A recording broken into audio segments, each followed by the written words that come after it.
आप देख रहे हैं SKK न्यूज। अयोध्या जिले के थाना रौनाही क्षेत्र के करेरू गांव में पति पत्नी के बीच हुए विवाद ने खौफनाक रूप ले लिया, जिसके परिणाम स्वरूप 3 जानें चली गई। पत्नी ने पहले पति की हथौड़े से हत्या की, फिर खुद ट्रेन से कटकर आत्महत्या कर ली। कमरे में बंद 22 दिन के दुधमुहे बच्चे की भी भूख प्यास से मौत हो गई। पुलिस के अनुसार महिला ने पति की हत्या करने के बाद उसके शव को, नवजात शिशु को कमरे में बंद कर बाहर से ताला लगा दिया था। इसके बाद वह घर से निकल गई और अयोध्या लखनऊ रेलखंड पर देवारा कोट के पास ट्रेन से कटकर अपनी जान दे दी। कमरे में बंद नवजात शिशु की भूख और प्यास के कारण दर्दनाक मौत हो गई। घटना की सूचना मिलते ही अपर पुलिस अधीक्षक ग्रामीण बलवंत चौधरी, लिंक अफसर आशीष निगम और रौनाही पुलिस टीम मौके पर पहुंची। पुलिस ने मामले की जांच शुरू कर दी है। प्रारंभिक जानकारी के मुताबिक घटना के समय मृतक पति के माता पिता खेत में गेहूं काटने गए हुए थे। इस पुलिस पूरे मामले की गहनता से जाँच कर रही है। इस हृदय विदारक घटना से पूरे इलाके में सनसनी फैल गई है। पुलिस यह पता लगाने का प्रयास कर रही है कि पति पत्नी के बीच विवाद किस बात को लेकर हुआ था। आगे की कार्रवाई जारी है।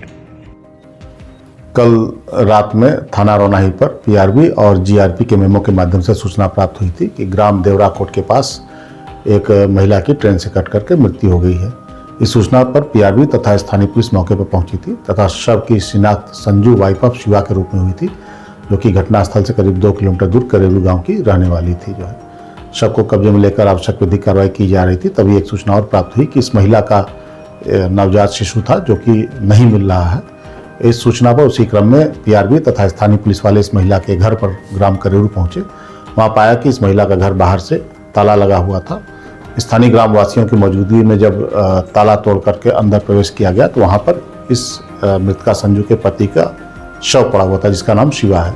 शिवा के सर पर चोट के निशान थे तथा बगल में ही एक हथौड़ा भी पड़ा हुआ था। वहीं उसके पास ही नवजात शिशु भी था, जिसको उसके परिजनों की सुपुर्दगी में दिया गया था। इस पूरे घटनाक्रम की जांच के दौरान ये तथ्य प्रकाश में आया कि ये दोनों पति पत्नी थे और इनका लगभग 1 साल पूर्व विवाह हुआ था।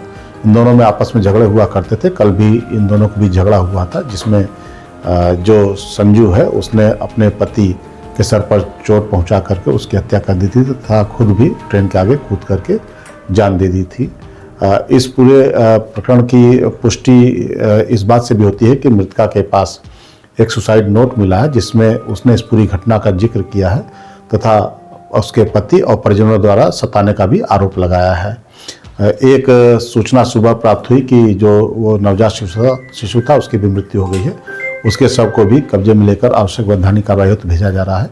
इस पूरे घटनाक्रम की उसके परिजनों से तहरीर लेकर के आगे सुसंगत धाराओं में अभियोग पंजीकृत करते हुए आवश्यक वैधानिक कार्रवाई की जा रही है।